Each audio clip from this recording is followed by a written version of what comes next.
안녕하세요. 안녕하세요. 마이크가 너무 좋네.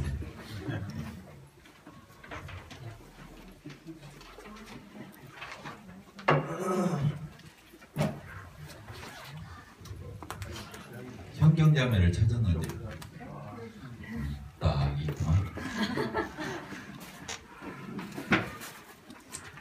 자, 오늘은 히브리서 8장, 그때 5, 6, 7, 8장, 5, 6, 7, 8장을 한다고 그랬는데 우리가 7장까지 했죠. 네, 7장까지 해석을 읽으면서 다 했어요.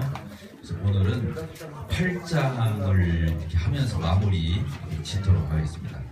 그래서 예수님이 대제사장이시다, 이 부분을 마무리 하도록 하겠습니다.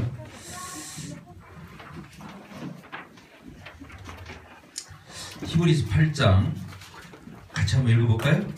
교독합시다. 교독. 8장 1절. 지금 우리가 하는 말의 요점은 이러한 대제사장이 우리에게 있다는 것이라. 그는 하늘에서 지극히 크신 보좌 우편에 앉으셨느니라. 앉으셨으니 성도한 장막에 상비는 것이다. 이 장막은 주께서 세우신 것이요 사람이 지은 것이 아니라. 대제사장마다 예물과 제사 드림을 위하여 세운 자니 그러므로 그도 무엇인가 드릴 것이 있어야 할지니라. 예수께서 만일 땅에 계셨더라면 제사장이 되지 아니하셨을 것이니 이는 율법을 따라 예물을 드리는 제사장이 있으니라. 그들이 섬기는 것은 하늘에 있는 것의 모형과 그림자라. 모세가 장막을 지으려 할 때의 지시하심을 얻음과 같으니 이르시되 산과 모든 것을 산에서 네게 보이는 본을 따라 지으라 하셨느니라. 그러나 이제 그는 더 아름다운 지식을 얻으셨으니 그는 더 좋은 약속으로 세우신 더 좋은 언약에 준하셨으라. 저 첫 언약이 무흠하였더라면 둘째 것을 요구할 일이 없었으려니와 그들의 잘못에 지적하여 말씀하시되 주께서 이르시되 볼지어다 난 이르리니 내가 이스라엘 집과 유다 집과 더불어 새 언약을 맺으리라. 또 주께서 이르시기를 이 언약은 내가 그들의 열조의 손을 잡고 애굽 땅에서 인도하여 내던 날에 그들과 맺은 언약과 같지 아니하도다. 그들은 내 언약 안에 머물러 있지 아니하므로 내가 그들을 돌보지 아니하였노라. 또 주께서 이르시되 그날 후에 내가 이스라엘 집과 맺은 언약은 이것이니 내 법을 그들의 생각에 두고 그들의 마음에 이루어지도록 하리라. 나는 그들에게 하나님이 되고 그들은 내게 백성이 되리라. 또 각각 자기 나라 사람과 각각 자기 형제를 가르쳐 이르기를 주를 알라 하지 아니할 것은 그들이 작은 자로부터 큰 자까지 다 나를 알미라. 내가 그들의 의를 의무에 여기고 그들의 죄를 다시 기억하지 아니하리라 하셨느니라. 새 언약이라 말씀하셨음에 첫 것은 낡아지게 하신 것이니 낡아지고 쇠하는 것은 없어져 가는 것이니라. 13절까지 있습니다. 이 히브리서 5, 6, 7, 8장이 예수님이 대제사장 되신다고 그랬잖아요. 그래서 제목을 아론보다 우월하신 예수 그리스도.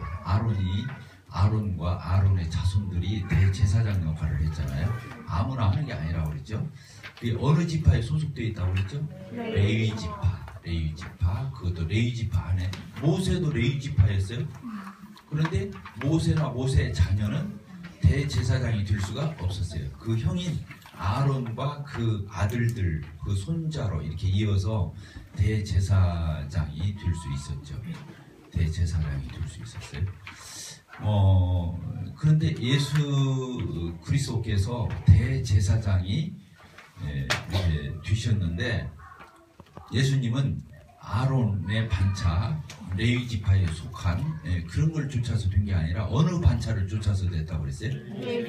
멜기세덱의 반차를 쫓아서 예수님이 대제사장이 되셨다. 따라서 멜기세덱. 놀라운 거죠. 지난번 우리 멜기세덱 잘 배웠죠? 빠진 분들은 뭐 천추의 한을 남길 거지만 그래 안 그래요? 봐 수혈장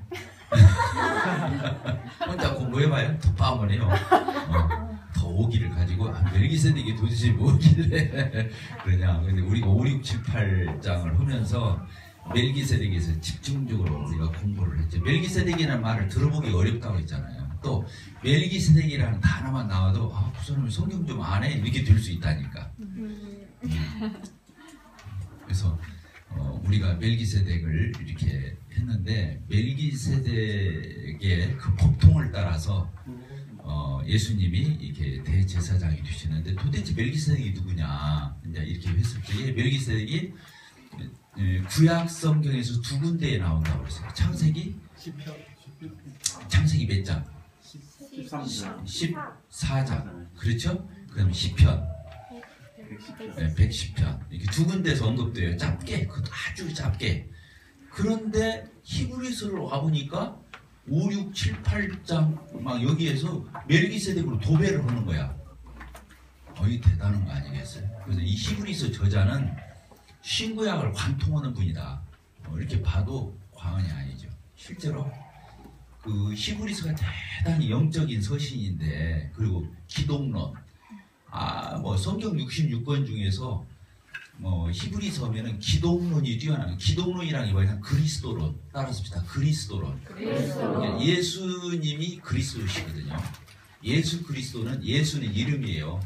우리가 다 이름이 있잖아요. 예수님은 이름이에요. 예수. 그 그리스도는 직임이에요. 직임. 이름이 아니에요. 그리스도는 구약에서는 메시아라고 그랬어요. 히브리어로. 근데 헬라어로 그리스도 이렇게 부른 거예요. 그리스도는 직임을 나타내는 거예요. 직임. 제가 우리 교회에서 유인관하고 목회자 그러잖아요. 유인관은 이름이고 목회자는 직임이잖아요. 똑같이 예수 그리스도는, 예수님은 이름이고 그리스도는 직임을 얘기하는 거거든요.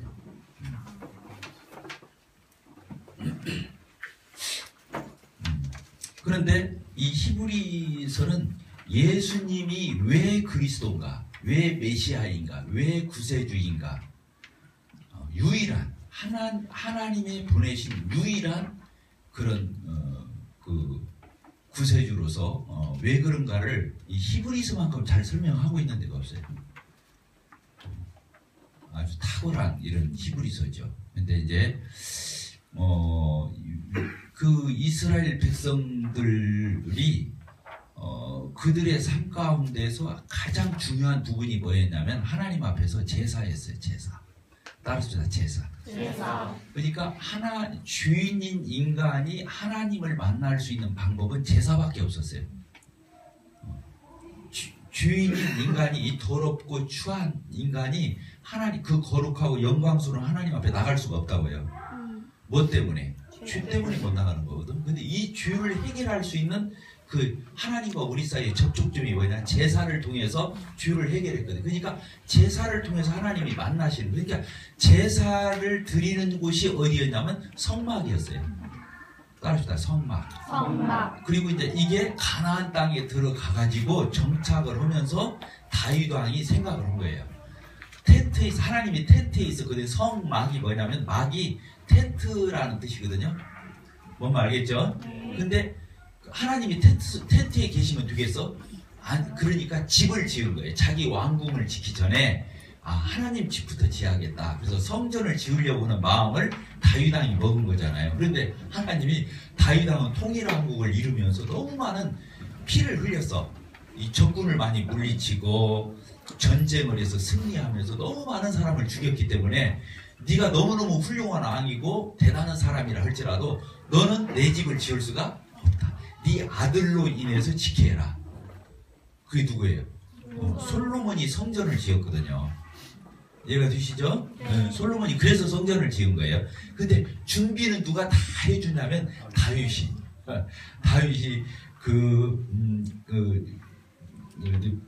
법궤를 잃어버린 그 곳에 가서 법궤를 찾아다가 이렇게 모시기 위해서 이제 한쪽에다 이렇게 딱 놓고, 그 다음에 성전을 솔로몬으로 하여금 짓게 하고 거기다 이제 법궤를 모셔야 성전이 되는 거니까. 그래서 성전은 이제 가나안 땅에서 정착이 되어서 다 집 짓고 농사 짓고 살 때 지은 게 성전이에요. 예수님 당시까지 내려온 거예요. 근데 성전이 몇 번을 허물어졌다 다시 지었다 그랬어. 그래서 솔로몬 때 지은 성전이 있기도 하고, 또 누가 지은 게 있죠? 중간에 수룹바벨이라고 하는 사람이 또 지은 성전이에요. 그래서 그것은 수룹바벨 성전이라고 그래요. 근데 지금 예수님 때 지은 성전은 누구 때 지은 거예요? 헤롯 때 지었기 때문에 예수님 당시 때 있었던 성전은 헤롯 성전이라고 그러는 거예요. 알겠죠? 솔로몬 성전, 수룹바벨 성전, 헤롯 성전 이렇게 나뉘어진다 그 말이에요. 이제 이해가 됐죠? 근데 그 하나님의 집인 이 집이 정착돼서 건축물로 세워지기 전에는 어디 있었다고요? 성막. 성막. 예. 그런데 그 성막을 다른 이름으로 불렀거든요. 성막에서 하는 일이 뭐였어요? 성막.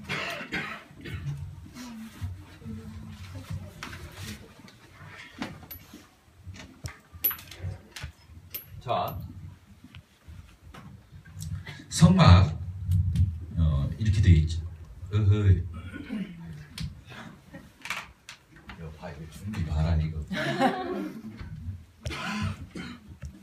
펜 없어요? 가지고 오세요.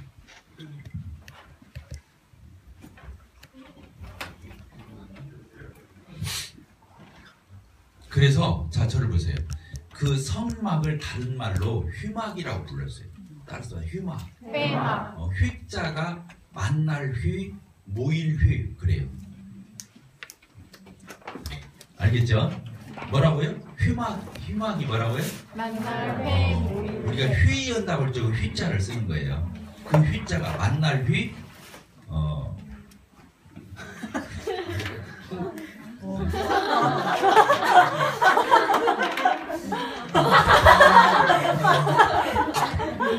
네.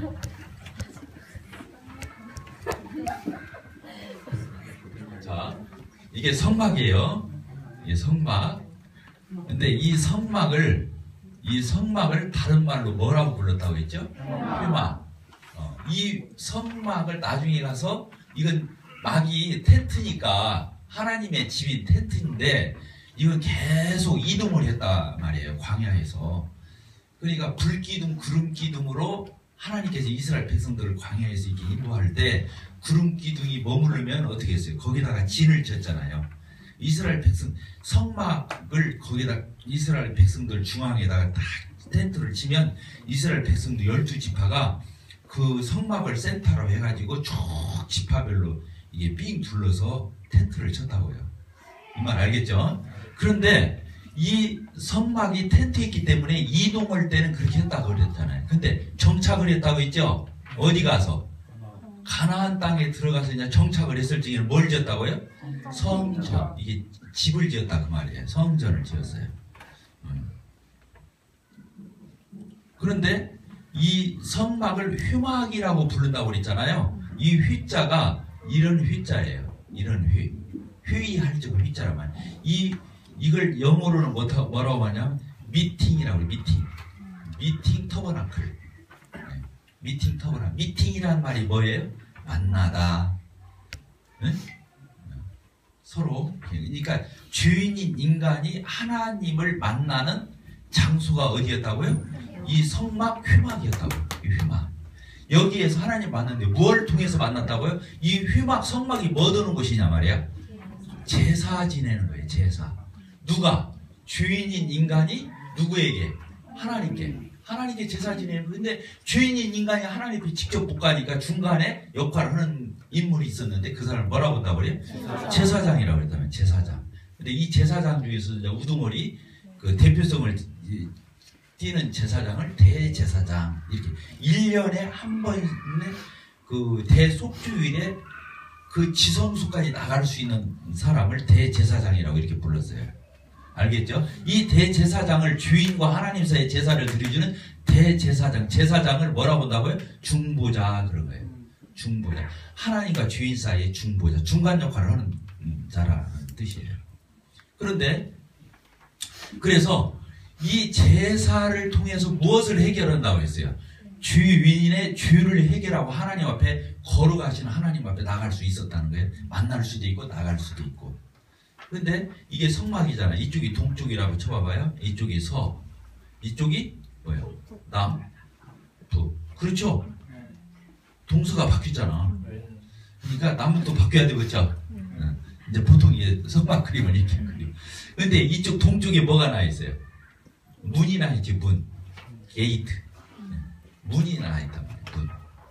동쪽으로 아주 넓은 문이 나 있어요. 들어가자마자 뭐가 있어요? 제단이 있어요, 제단. 번제단이라. 여기서 불로 태우기 때문에 제단이라고 해도 되는데, 번제단, 그게 뭐 번자가 태울 번자니까. 짐승의 제사를 드리고 마지막에 태워서 제로 만들잖아요. 예, 이걸 번제단. 번제단을 지나면 뭐가 나와요? 예, 물두멍. 물두멍. 그래, 물을 담아놓는 대야. 그래서 이것을 다른 말로는 노대야. 그래서 노대야. 노수로 만든 대야. 물을 담아놓는. 그래서 제사장들이 여기서 어떻게 했어요? 제사를 드리기 전후에 여기서 씻었죠. 그리고 나서 이제 여기가 이제 뭐가 되는 거예요? 이게 여기가 정사각형. 여기가 정사각형. 여기를 뭐라고 해? 지성소. 지성소, 이게 지극히 거룩한 장소 그 뜻이에요. 그리고 여기를 뭐라고 그래? 성소. 거룩한 장소. 거룩한 장소. 성소라고 그래요. 성소. 그래서 이 제사장이 일로 들어가잖아요. 이게 커튼으로 돼 있거든. 이게 문이에요. 이것도 문. 문은 문인데 커튼으로 돼 있는 문이라면 휘장이란 말이에요. 또 이 성소와 지성소를 가로막고 있는 문도, 이 문도 뭘로 돼 있어요? 이것도 휘장으로 돼 있어요. 이 문. 그러니까 제사장들이 들어갈 수 있는 게 여기까지 들어갈 수 있어요. 여기까지. 여기까지. 어디까지? 성소까지 들어갈 수 있어요. 대제사장만이 여기에 1년에 한 번 들어갈 수 있어요. 지성소에. 알겠죠? 근데 예수님이 십자가에 피 흘려 죽으시면서 뭐라고 말씀하셨죠? 크게 소리 질렀다. 이렇게 다 이러다 했을 적에 휘장이 찢어졌죠? 네. 위로부터 아래로죠. 아래에서 찢어졌으면 사람이 찢었다 볼 건데 위로부터 아래로 찢어서 둘로 나뉘어서 확 뚫렸어요. 성소와 지성소 사이에 어떤 휘장이, 이 휘장이 찢어진 거예요. 알겠죠? 네. 이 휘장이 아니라 이 휘장이 찢어졌다 그 말이에요. 위에서 아래까지. 그런데 이 휘장이 찢어져서 여기에 나갈 수 있는 길이 누구라도 나갈 수 있는, 대제사장이 1년에 한 번 나갈 수 있는 이 지성소를 이제는 예수의 피로 이 지성소는 하늘을 뜯었거든요. 하늘. 알겠죠? 하늘. 그리고 이제 성소에 들어가면 뭐가 있어요? 이쪽에 뭐가 있죠? 떡상. 그러죠? 이쪽에 뭐가 있어요? 금촛대. 7 금촛대. 여기에 뭐가 있어요? 향단. 향을 불 피우는 향단. 그리고 지성소 들어가면 뭐가 있어요? 여기에 여기 언약궤가 있어요. 언약궤가 있어요. 이 언약궤 위에 뭐가 있죠? 두 천사가 여기서 양쪽에서 이 언약궤 뚜껑을 이렇게 날개를 이렇게 펴고 아래를 쳐다보다면 언약궤 뚜껑 위에 이렇게 언약궤 뚜껑 위에 양쪽에 천사가 날개를 펴고 아래를 쳐다보는데 이 윗뚜껑을 쳐다보고 있다고. 이 윗뚜껑을 뭐라고 말해요? 여기에 피를 뿌리는 거예요. 대제사장이 피를 가지고 들어가서 어디다 뿌린다고요?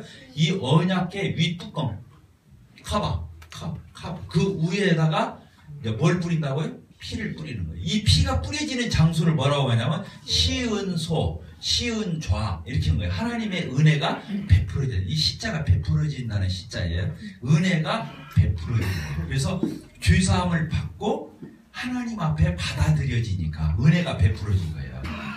하나님을 만날 수 있고 하나님 앞에 나갈 수 있고 이렇게 되는 거잖아요. 얼마나 큰 은혜예요. 시은. 그래서 여기서 이름을 따가지고 어떻게 된 거예요? 정시은이가 나오고 여기에 들어가야 시은자를 볼 수 있잖아. 또 이름을 또 뭐라고 붙였어? 지성.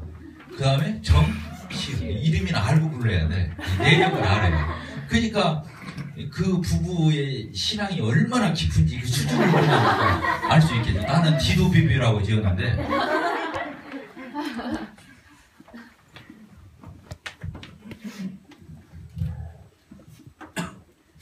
알겠죠?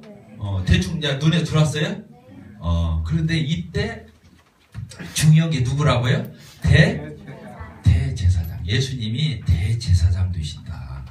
이걸 한 거예요. 이 대제사장 아무나 할 수 없었는데 예수님은 멜기세덱의 반차를 쫓아서. 그런데 이게 지금 뭐다? 이 성막과 휘막과 이것이 뭐다? 이것은 하나의 모형이라는 거예요. 모형. 따릅시다. 모형. 모형이다고도 하고 다른 말로는 그림자다 그렇게 표현해요. 모형과 반대되는 게 뭐예요? 실체? 실체? 모형과 반대는 본이지 본. 본. 그잖아요. 본 뜬다고 그러잖아요. 모형은 본에서 오는 거거든요. 그러니까 그림자의 반대가 실체지.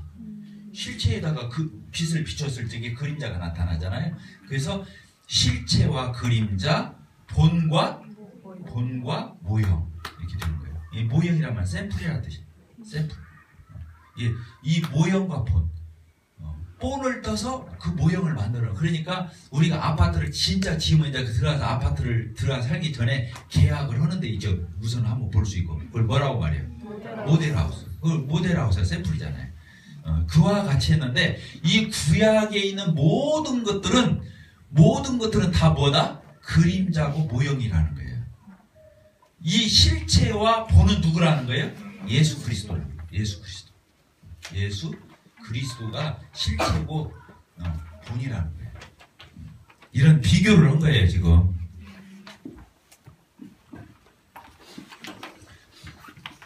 자, 이해가 됐어요 안 됐어요? 됐어요?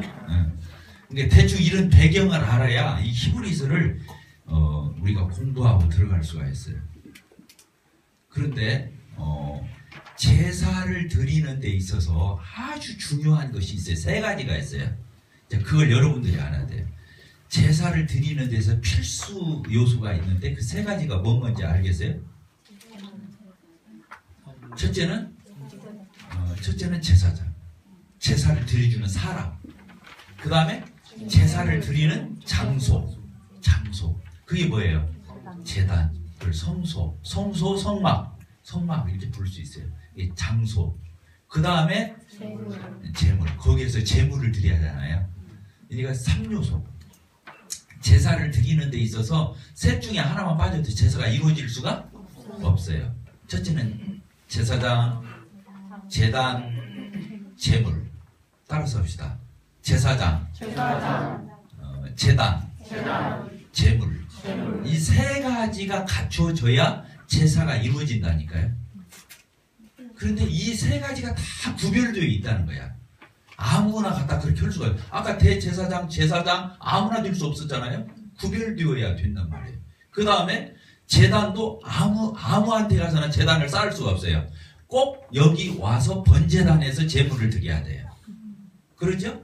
그 다음에 제물도 구약에 있어서 뭐 돼지나 뭐 이런 낙타 같은 거 이런 거 드릴 수가 있어요, 없어요? 없어요. 하나님께서 정한 제물, 양이나 염소나 송아지나 없는 사람은 비둘기나 이렇게 정한 짐승을 하나님 앞에 구별된 것을 드려야 되었다고 말이에요. 그러니까 이 제사의 3요소가 얼마나 중요한지 알겠죠? 히브리서는 이걸 얘기하는 거예요. 이 세 가지를 또 비교하는 거야. 아까 대제사장 가지고는 5, 6, 7, 8장을 이렇게 했고, 그 다음에 이 오늘 8장 1절, 2절 여기는 제단을 얘기하는 거예요. 제단. 여기 써 있어요, 안 써 있어요? 자, 우선 1절에서는 대제사장 얘기가 나왔지만 예수님이 구별된 대제사장이시다 이게 나왔지만 2절 한번 읽어봅시다. 시작. 성소와 참 장막에서 섬기는 이시라. 이 장막은 주께서 세우신 것이요 사람이 세운 것이 아니니라. 이렇게 돼 있죠. 여기 보니까 성소 그리고 참 장막 나와요 안 나와요? 이 장막은 이게 뭐냐면 성막, 성소 이걸 다 얘기하는 거지. 휘마 이걸 얘기하는 거예요. 그런데 이게 바로 뭐라는 거예요?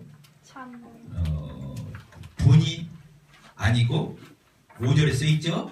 5절 시작.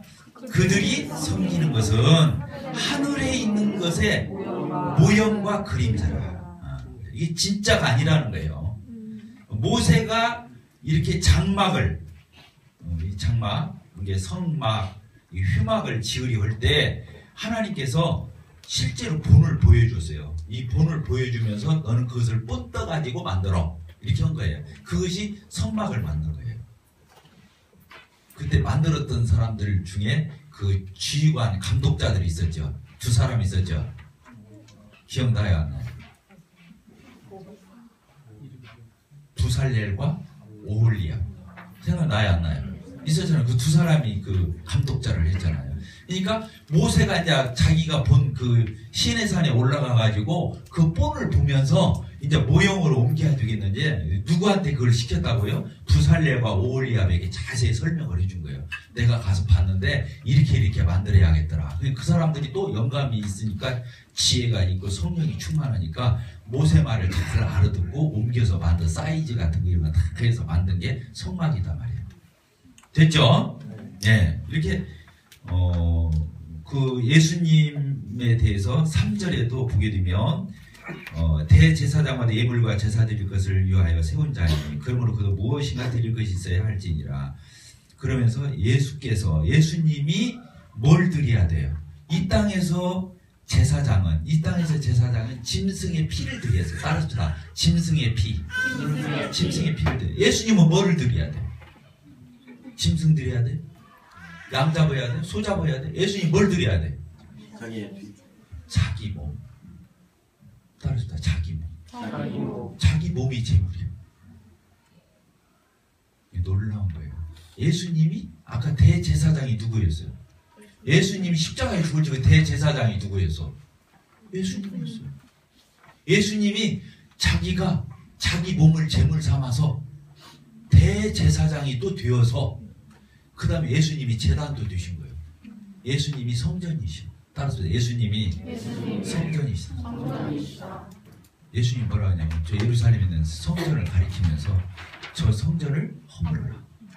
내가 며칠 만에 3일 만에 일으키리라. 그것은 자기가 죽어서 3일 만에 부활하실 걸 말씀하셨어요. 그러니까 허물어졌는데 3일 만에 건축한다는 거예요. 뭘 얘기하는 거예요? 자기 자신을 가리켜서 성전이라고 그래요. 됐어요? 안 됐어요? 그러니까 구약에 있어서의 제사의 3요소가 뭐라고요? 대제사장, 제사장. 두 번째가 뭐라고? 제물이에요. 그 다음에 제단. 근데 누가 다 이걸 충족시킨 거예요? 예수님이 하나님의 어린 양 되신 예수 그리스도, 예수님이 제물만 된 줄 알아. 많은 사람들이 예수님이 제물만 된 줄 알아. 염소와 송아지의 피로 아니하고. 나와요 안 나와요? 몇 절에서요? 9장? 몇 절에 써 있어? 14절? 13절? 12절? 12절 읽어봅시다. 시작. 염소와 송아지의 피로 아니하고 오직 누구 피로? 자기 피로 영원한 속죄를 이루사 단번에 성소에 들어가셨다. 그래서 염소와 황소의 피와 암송아지 제사를 주인들에게 부정한 자에게 뿌리어 그 육체를 깨끗하게 정결케 하거든 하물며 영원하신 성령으로 말하면 흠없는 자기를 하나님께 드린 누구 피가? 예수 그리스도의 피가 어찌 너희 양심으로 죽은 행실을 깨끗하게 살아계신 하나님을 섬기게 못하겠느냐 이렇게 표현했죠. 여기서도 보니까 뭐라고요? 예수님이 더 나은 제물, 구약의 모든 제물이 수도 없는 양과 소와 염소와 비둘기가 죽어갔는데 그런 걸 다 합쳐도 결국에 그것들은 뭐예요? 모형에 불과한 거예요. 그림자에 불과한. 진짜가 뭐야? 하나님의 어린 양이 되죠. 예수 그리스도 자신의 몸을 얘기하는 거예요. 자기 피를 얘기하는 거예요. 놀랍죠? 네. 따라서 예수님의 피. 그러니까 이런 걸 모르고 예수님의 피 하니까 감히 이게 그 피가 쉽게 말하면 이게 빨간색인지 뭐라고 해야 돼요? 저 진달래꽃 색깔인지 이게 애매한 거예요. 성도들이 예수님의 피에 대해서 깊이가 없단 말이에요. 예수님 피로 속죄받고 예수님 피로 죄사함 받고 예수님 피로 의롭다함을 얻고 예수님 피로 구속함을 얻는데 이 피가 이게 빨갛지 않아. 설빨가. 뭔가 알겠어요? 그래서 세례요한이 전국을 찌른 거야. 구약에 있던 모든 제사를 총망라한 개념을 배경에다 두고 보라! 뭐라고 그러죠? 세상죄를 지고 가는 하나님의 어린 양. 그 말 속에는 구약을 다 내포해가지고 예수님 하나를 찍은 거야. 예수님을 보라는 거야. 이 말 알겠죠? 그러니까 예수님이 세 가지를 다 충족. 아까 우리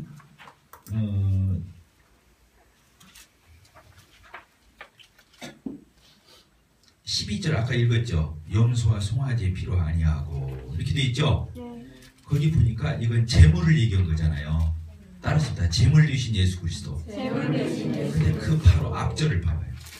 누가 제사장이었어요? 그리스도께서 장래 좋은 일에 무엇으로 오사? 대제사장으로 오사 손으로 짓지 아니한 이 창조에 속하지 않은 더 크고 온전한 장막으로 말미암아. 이게 뭔 얘기냐면 자 여기 봐요. 이 땅에 지은 모세로 말미암아서 샘플을 준 여기에서 제사 드린 게 아니라는 거예요. 예수님이 자기 몸을 드릴 때 이 제단에서 드린 게 아니고 어디에서 드렸다고 써 있어요. 여기 보니까 이 사람의 손으로 짓지 아니야. 그리고 또 이 땅에 있는 어떤 성전이나 성소나 번제단이나 이런 데서 제사 드린 게 아니라 어디에서 더 크고 온전한 장막, 거기다 줄을 서봐요. 더 크고 온전한, 그게 어디야? 더 크고 온전한 장막이 어디가 있어? 여기 성전, 성막 빼고 어디가 있어? 네? 하늘. 직접 하늘에 가버린 거야. 왜? 하늘이 진짜 성소거든. 하나님이 계신 하늘나라 있잖아. 거기로 예수님이 직접 간 거야. 여기로 간 게 아니라 예수님이 직접 하나님 보좌 우편에 가서 자기의 피를 하나님 앞에 보인 거예요. 자기 몸을 보여드린 거예요. 그러니까 이 땅에서 성전이 아니라 저 하늘 성소에 직접 간 거예요. 그래서 하나님 보좌 우편에 앉으셨다는 거예요. 그 말이에요. 구약에서 이 성소에서 한 가지 특징이 있어요. 이 성소에 특징이 있는데 몇 가지가 있는데, 첫째는 여기에서 창문이 없어요. 성소, 지성소, 뭐 여기에 창문이 없어요. 두 번째는 의자가 없어요. 왜? 계속 들이하니까. 계속 구약에서는 죄 지을 때마다 들이하니까 제사장이 앉아있을 수가 앉았다는 말은 끝났다는 뜻이에요. 앉았다는 얘기는 완성지었다는 뜻이에요. 마무리했다는 거예요. 더 이상 제사 드릴 필요가 없을 때 앉아있는 거예요. 그러니까 하나님 보좌 우편에 예수님이 앉아 계신 거예요. 그것은 모든 구속사역을 완성하시고 마무리 짓고 끝내. 그러니까 예수님이 다 이뤘다고 그랬지. 단지 내 주값만 갚았다 그런 의미만 있는 게 아니에요. 하나님이 예수 그리스도에게 맡기신 모든 구속사역을 거기서 성취했다는 거예요. 됐죠? 그러니까 자 보세요. 예수님이 지금 5, 6, 7, 8장에서 뭐가 되신 거? 대제사장이 되신 거. 탁월한 멜기세덱의 반차를 준 완벽한 대제사장, 하나님의 아들로서의 대제사장이 되시고, 두 번째가 뭐라고요? 염소와 송아지의 피로 아니하고 오직 자기 피로 영원한 속죄를 자기 피, 자기 재물. 그 다음에 이 땅의 성소가 아니라 어디에? 하늘 성소에 직접 가셔서 드려요. 세 가지로 완벽하게 예수님이 성취한 거예요. 그래서 다 이뤘다 그런 거예요. 단지 짐승의 피가 아니라 어린 양의 피가 아니라 예수님 자기 피로 영원히 속죄 이뤘다 이 말만 들어있는 게 아니에요. 제사가 갖추어야 할 모든 요소를 예수님 한 분에게서 성취됐다는 거예요. 예수님이 대제사장 스스로가 대제사장이 되시고, 또 예수님이 뭐가 되시고 성전이 되시고 제단이 되시고, 그리고 직접 그 제단에 들어가셨고, 그 다음에 자기 몸이 제물이 되셔서 완벽한 제물이 되셔서 영원히 단번에 완전히 하셨다. 그래서 더 이상 제사 드릴 필요가 있다 없다? 없다. 더 이상 제사 드릴 필요가 없다는 말이 성경 어디에 써 있어요? 네? 한번 찾아봐요. 더 이상 제사 드릴 필요가 없느니라. 어디 있을까?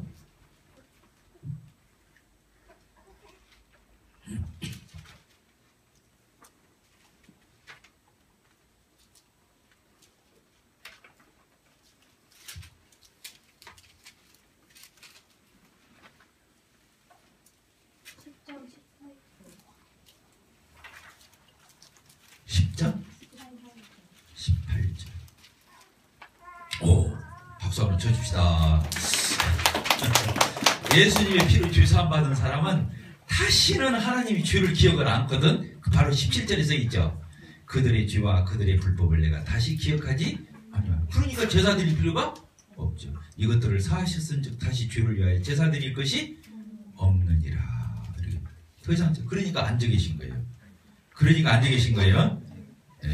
그래서 앉아 계신다. 그게 어디에 있어요? 또 다 완성 지으시고 이제 앉아 계신다. 이 말은 어디에 써 있을까? 10장 12절. 그렇죠? 네? 10장 12절도 읽어볼까요? 시작. 오직 그리스도는 죄를 위하여 한 영원한 제사를 드리시고 하나님 우편에 앉으사. 그리고 원수가 마귀가 무릎 꿇을 그때까지 그냥 기다리고 계시는 거예요. 14절 그가 거룩하게 된 자들을 한 번의 제사로 영원히 온전케 하셨기 때문에 다시는 제사 드릴 필요가 없다. 그렇죠? 이게 이제 9장 10장에서는 이게 막 도배되어 있어. 알겠죠? 예, 그렇습니다. 그 다음에 6절. 오늘 8장 하고 있어요. 8장 6절. 같이 읽겠습니다. 그러나 이제 그는 더 아름다운 직분을 얻으셨으니, 이게 뭐냐면 대제사장 직분. 구약의 아론의 레위 지파에 속한 그런 직분이 아니라 멜기세덱의 반차를 쫓은 그런 대제사장의 직분을 얻으셨으니, 그는 뭐라고 그랬어요? 구약이 아니라 더 좋은 약속. 이게 뭐예요? 신약을 얘기하는 거예요. 더 좋은 약속으로 세우신 더 좋은 언약의 중보자시라. 여기 히브리서의 특징이 더라고 그랬죠. 더. 여기 3번 연거푸 나오죠. 구약보다 더. 그래서 우리가 뭐라 하죠? 구약의 선지자들보다 더 우월하신 예수 그리스도. 천사보다 더 우월하신 예수 그리스도. 모세보다 더 우월하신 예수 그리스도. 여호수아보다 더 우월하신 예수 그리스도. 그 다음에 아론보다 우월하신. 여기서 옛 언약보다 더 언약의 중보자가 되시는 예수 그리스도. 이게 더라는 말이 3번 연거푸 나오잖아요. 이 히브리서의 그런 놀라운 그런 표기법이에요. 그래서 첫 언약이 구약이죠. 7절. 첫 언약이 완벽했더라면 예수님이 올 것도 없고 신약이 피올 것도 없었다 그거예요. 그러죠? 그러면서 8절, 9절, 10절 너무너무 중요한 말씀이 나와요. 오늘 이제 8장의 이게 핵심 구절인데 자 13절 한번 봅시다. 13절 보면 새 언약이라 말씀하시죠. 첫 것은 낡아지신 것이, 낡아지는 것은 쇠하고 없어지는 것이다. 그렇죠. 구약과 율법은 폐해지는 거예요. 없어져가는 거예요. 쇠가는 새 언약, 이제 신약으로 와서 여기서 완성되는 거다 그 말이에요.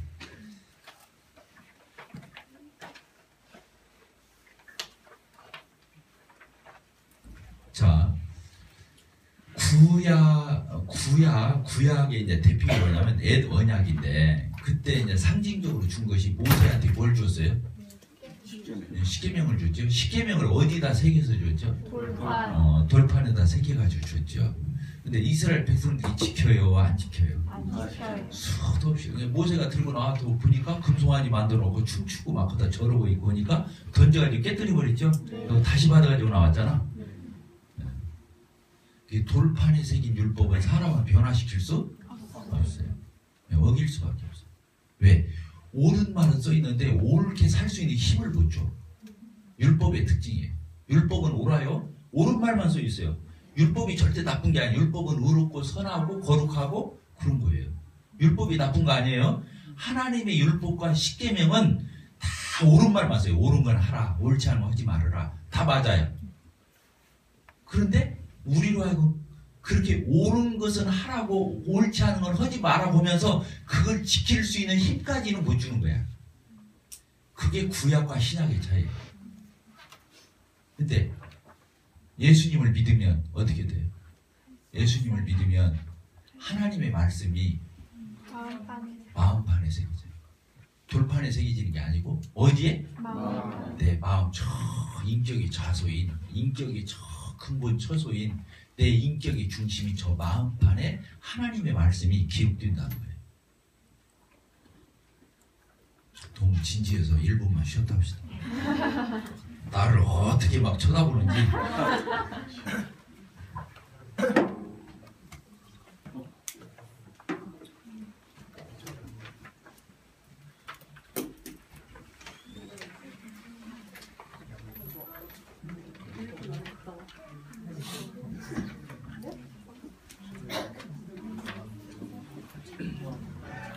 뒤에 더우면 열어놓을 수 있으면 열어놓으세요. 아, 땀나네. 반팔이거든.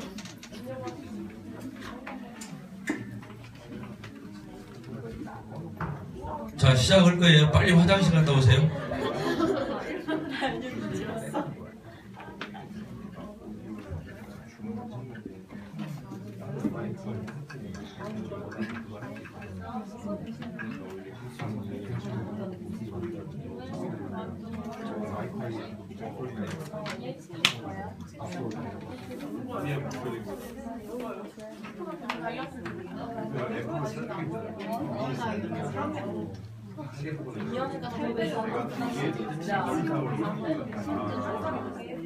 저 마이크를 따로 연결하든가 해야 되는데 그거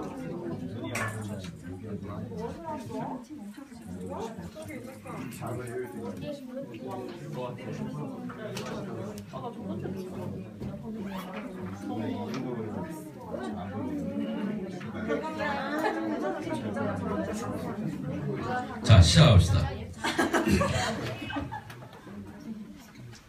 자, 옛 언약과 새 언약. 아까 옛날의 제사 방식과 예수 그리스도로 말미암은 새로운 제사 방식의 차이점을 얘기했잖아요. 이제 언약의 차이점을 말씀, 언약이 뭐냐? 말씀이에요.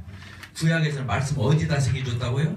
구약의 대표가 되는 십계명을 돌판에다가 새겨서 줬다고. 근데 그걸 지켰어요, 못 지켰어요? 못 지키고 실패했어요. 그러니까 저주받고 심판받죠. 율법 아래 있는 자는 저주 아래 있는 거예요. 그런데 신약은 예수 그리스도로 말미암는 구속사역과 예수 그리스도로 말미암아 깨달은 복음의 말씀은 어디에 새겨진다고요? 돌판이 아니라 우리 마음판에 새겨진다. 우리 인격에 새겨진다. 우리 심령. 그렇게 써요. 마음인 옆에다가 심령, 마음과 영 속에, 내 영혼 속에 새겨지는 거예요. 자, 중요합니다. 뭔 얘기냐면 성령님을 얘기하는 거예요. 성령님으로 말미암아 하나님의 말씀이 내 안에 새겨지고 성령님이 내 안에 들으시는 거예요. 알겠죠? 네.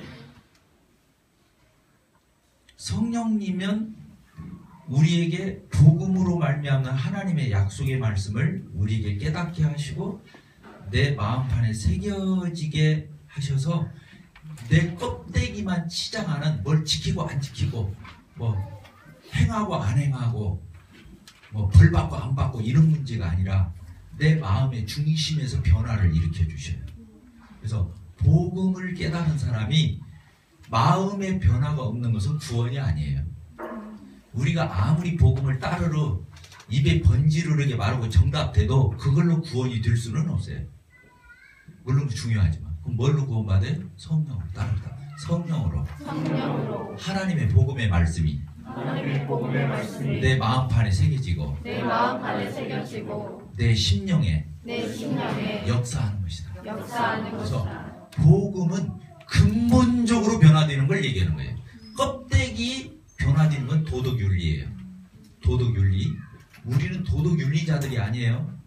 중심이 바뀐 자들이고 우리 전라도 말로 하면 속창아리가 바뀐 사람들이에요.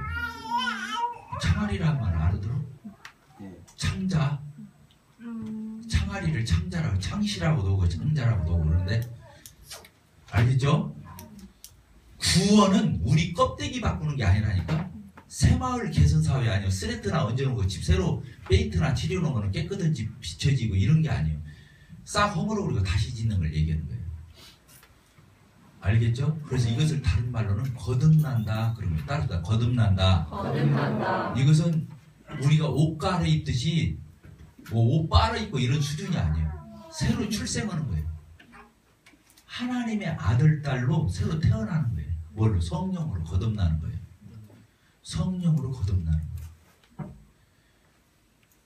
우리가 지금 구원받았다고 형제자매로 불리고 여기 앉아서 우리가 하나님 말씀 듣고 교회 생활하는데 내 중심이 안 바뀌면 구원 아니에요. 알겠죠? 네. 껍데기만 왔다 갔다 하고 이게 껍데기만 오락가락 오고 그것만 어떻게 뭐 달라진 것처럼 그러다 말고 이런 것은 아닌 거예요. 복음이 그렇게 시시한 게 아니에요. 예수님 보혈의 피로 죄사함을 받고 의롭다함을 얻고 하나님의 자녀로 거듭나고 성령 받고 이런 것은 그렇게 얍삭한 게 아니다 말이야. 그러니까 진짜 구원받은 성도는 근본으로 바뀌는 거예요. 근본적으로 바뀌는 거예요. 껍데기 바뀌는 게 아니에요. 그러니까 뭐가 바뀌냐면 마음이 바뀌는 거예요. 따라서 마음이 바뀐다. 마음이 바뀐다. 양심이 바뀌는 거예요. 알겠죠? 마음이 바뀌면 다 바뀌는 거예요. 좀 시기만 조금 기다리면 돼. 마음이 중심이 바뀌었기 때문에 껍데기 바뀌는 것은 조금 기다려주면 돼. 알겠죠? 네. 중심이 바뀌는 걸 구원이라고 그래요. 그러니까 다른 말 많은 표현이 있어요. 신약은 이 복음으로 말미암는 구원받는 것은 근본적으로 바뀌는 거예요. 새로 태어나는 거예요. 새로운 피조물이 되는 거예요. 중심이 바뀌는 거예요. 마음이 바뀌는 거예요. 성령을 받는 거예요. 알겠죠? 네. 껍데기 치장하는 게 아니에요. 껍데기 치장하는 게 아니에요. 우리가 구원을 시시하게 생각하니까 시시한 변화가 오는 거예요. 시시하게 주님을 섬기는 거예요. 근데 복음이 담고 있는 요소는 너무 쉬워요. 그런데 시시한 게 아니에요. 복음같이 쉬운 게 어디가 있어요? 예수님이 다 이루어놓으시고 다 길을 준비해놓고 내가 믿고 의지만 하면 무릎감을 놓고 천국 가고 은혜로 거저 선물로 가는 거예요. 이렇게 쉬운 복음이 어디가 있어요? 그런데 그 내용의 깊이는 이 복음의 생명력은 이 복음으로 말미암는 근본적인 것은 그런 게 아니라는 거예요. 여러분들이 우리 교회에서 침례를 받고 형제라 불리고 자매라 불려도 구원 못 받으면 지옥 가요. 알겠죠? 우리 교회에서 침례 받았다고 우리 교회가 무슨 구원 배급소도 아니고 여기서 침례 받아서 형제라고 자매라고 불렸다 해서 여러분들이 천국 가는 게 아니에요. 뭐가 중요하냐면 여러분들의 복음으로 여러분들 중심이 바뀌고 속이 바뀌고 마음이 바뀌고 심령이 바뀌고 중심이 바뀌고 근본적으로 이 사람이 완전히 그 사람 속에서 폭발하지 않으면 안 돼요. 옛날에 그 사람은 완전히 강제구 소령이 옛날에 어떻게 해서 수리탄 던지다가 부하가 잘못 던져서 뒤로 떨어뜨렸잖아. 그러면 터지면 어떻게 돼? 다 죽게 생겼으니까 어떻게 했어? 자기가 강제구 대위였잖아 그때 당시 중대장. 근데 어떻게 했어? 수리탄을 품고 거기서 어떻게 했어요? 수리탄이 자기 뱃속에서 터지니까 이 사람 몸은 산산조각 나버렸지. 뭔 말 알겠어요? 복음의 폭발물이 복음의 핵심이 내 속에서 저 속의 양심에서 내 저 중심에서 터져버리는 거예요. 그래서 나는 산산조각 나버리는 거예요. 그걸 구원이라고 그러는 거예요. 알겠어요? 옛날 게 남았어요? 안 남았어요? 안 남았다는 뜻으로 갈라디아서 2장 20절이 나온 거예요. 내가 그리스도와 함께 십자가에 못 박혔나니 죽었나니 그런데 이제는 내가 산 것이 나는 가루가 돼서 하나도 없어. 그리고 내 안에 누가 사는 것이라? 예수 그리스도께서 사는 것이라. 이렇게 되어 있는 거예요. 알겠죠? 굉장히 그러니까 이것을 다른 말로는 인격적 변화가 오는 거예요. 따라서 인격적 변화. 도덕 윤리적인 인격적 변화를 얘기하는 게 아니에요. 저 공자맹자하고 세상에서 도덕윤리 교과서 가르치는 그런 도덕 윤리적인 인격을 얘기하는 게 아니에요. 이것은 복음으로 말미암는 성령으로 말미암는 예수 그리스도의 속죄로 말미암는 하나님의 생명의 역사로 말미암는 이런 놀라운 그런 변화가 우리 속에서 있어요. 그것을 뭐라고 한다고요? 전인격적 변화라고 해요. 따스다. 전인격적 변화. 그래서 구원을 받았는데 인격이 변화가 안 돼. 그건 구원 아니에요. 구원 아니에요? 구원을 받았는데 인격이 변화가 안 돼. 구원 아니에요. 그건 안 변할 수가 없어요. 왜? 내 안에 누가 들어와 계시니까. 성령이 들어와. 성령이 누구셔? 하나님이요. 창조주 하나님이요. 성령이 내 안에 와 있는데 나 하나 못 받고 그런 구원이 어디가 있어? 그래서 구원받은 사람은 이중적으로 살면 안 되는 거예요. 따라서 구원받은 사람은 이중적으로 살면 안 된다. 여기 가서 이렇게 오고 저기 가서 저렇게 오고 처세하면 안 된단 말이에요. 이 사람한테는 이렇게 되고 저 사람한테는 저렇게 되고 안 되는 거단 말이에요. 누가 앞에서 사는 거예요? 하나님 앞에서. 하나님이 내 안에 들어와 계시는데 예수님이 영접했다면 예수님이 내 안에 들어왔다는 뜻이에요. 그러니까 이제는 내가 없고 예수님이 내 안에 산다고 그랬잖아. 예수님이 내 안에 들어와 있는데 성령님이 내 안에 들어와 있는데 하나님 두 분이나 내 안에 들어와 있어. 그런데 안 변해? 그런 안 변하는 구원이 어디가 있어? 그 기독교는 타종교나 다를 것이 없는 거예요. 타종교가 뭐가 달라? 선하게 살아, 착하게 살아라. 좀 옷매무새만 조금 이렇게 고치면서 겸손한 척이나 하고 뭐 자비한 척이나 그게 구원이에요? 아니요. 속 창아리가 바뀌고 속이 바뀌고 근본이 바뀌고 본질이 바뀌고 이렇게 되는 걸 구원이라고 그러는 거예요. 적어도 우리가 그런 방향으로 그래서 안 갈 수가 없어요. 따르습니다. 시간만 차이 나지 변할 수밖에 없다. 우리가 조금 빨리 배우고 늦게 배우고 좀 옛날 버릇이 조금 많이 나왔다 늦게 나왔다 이런 차이만 좀 있을 뿐이지 결국에는 예수님의 형상을 안 닮아갈 수가 없어요. 그래서 우리를 구원하신 목적이 뭐냐면 예수님의 형상을 닮게 하려고. 근데 안 닮을래 안 닮을 수가 없어. 왜? 예수님이 내 안에 들어와 있는데 그리고 성령님이 내 안에 들어가지고 구약의 율법, 계명 다 그게 누가 저자냐면 성령님이 저자거든. 구약에 있는 모든 말씀을 누구의 감동으로 기록되냐면 성령의 감동으로 기록된 거야. 그러니까 그것을 깨달을 수 있는 영이 내 안에 들어와 계신 거예요. 그러니까 그 성경을 읽으면 눈에 보이는 거야. 성령이 들어와 계시, 저자가 내 안에 와 계시기 때문에. 그리고 또 성령님은 옳고 그름만 분별하게 하는 분이 아니야. 그것을 할 수 있는 의욕도 주시고 충동도 주시고 그렇게 살고자 하는 의지도 주시고 그렇게 살 수 있는 힘도 주시고 격려도 하시고 우리가 잘못했지. 야 이놈아 너 그러면 쓰겠어? 막 근심을 쉬어 탄식을 쉬어. 근데 또 우리가 하나님 말씀대로 다 순종을 살면 그래 더 잘했다. 아유 착해. 훌륭해. 또 더해. 막 격려해 주는 거야. 성령님은 보혜사가 되고 격려자가 되는 거야. 컴포터가 되는 거야. 알겠어요? 가이드가 되시고 인도자가 되시고 안내자가 되시고 격려자가 되시고 보혜사가 되시고 다 그런 거예요. 성령이 들어왔는데 안 변한다? 그런 구원은 없어. 알겠죠? 네. 적어도 우리가 이런 거 알고 가야 돼. 그래서 하나님 시시하게 믿으면 되겠어 안 되겠어? 안 돼요. 안 되는 거.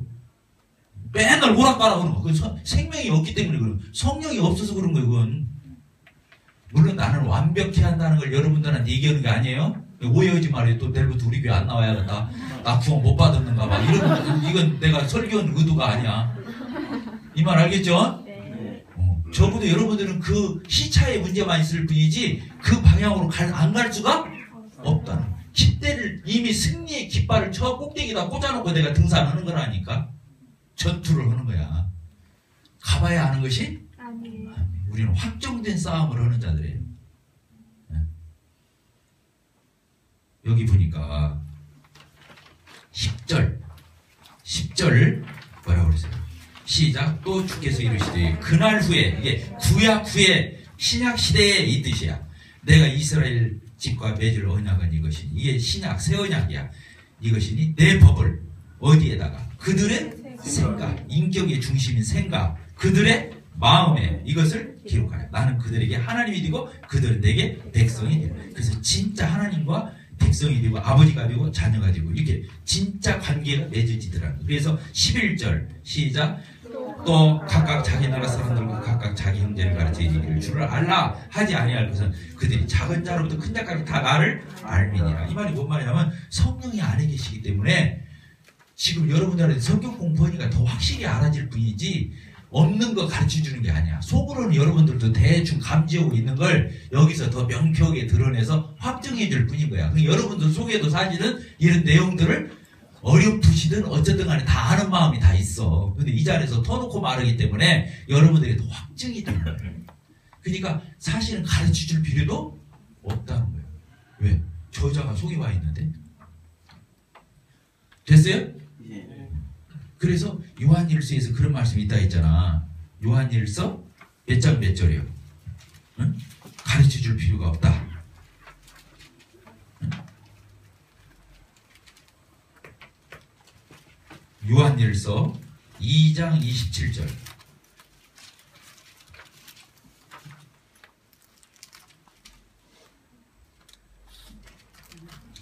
자, 27절 읽겠습니다. 시작. 너희는 주께 받은 바 기름 부음이 이 성령님이 너희 안에 거하노니 아무도 너희를 가르칠 필요가 없고 오직 그의 기름 부음이 모든 것을 너희에게 가르치며 참되고 거짓 것이 없으니 너희를 가르치신 그대로 주 안에 거하노라. 성령 받은 사람은 대충 다 알고 있다는 거야. 사실은 아이고 이거 내가 잘못 오고 있네. 이러면 안 되는데 이거 다 알아 몰라. 옆에 있는 형제 자매니 와가지고 권면은이가 더 뚜레드실 뿐이지 속으로 이미 알고 있어. 내가 이러면 안 된다. 근데 그걸 억지로 하면 어떻게 되는 거예요? 성령을 더 탈취시키고 나중에 성령 소멸하는 거예요. 말 안 들으니까 자기 고집대로 오니까. 성령 소멸이란 성령이 떠난다는 뜻이 아니라 내 안에서 충분히 나한테 역사를 못 해줘. 왜? 말을 안 들으니까. 아무리 말을 해줘도 지 고집대로 오니까. 지 생각대로 오니까. 알겠죠? 네.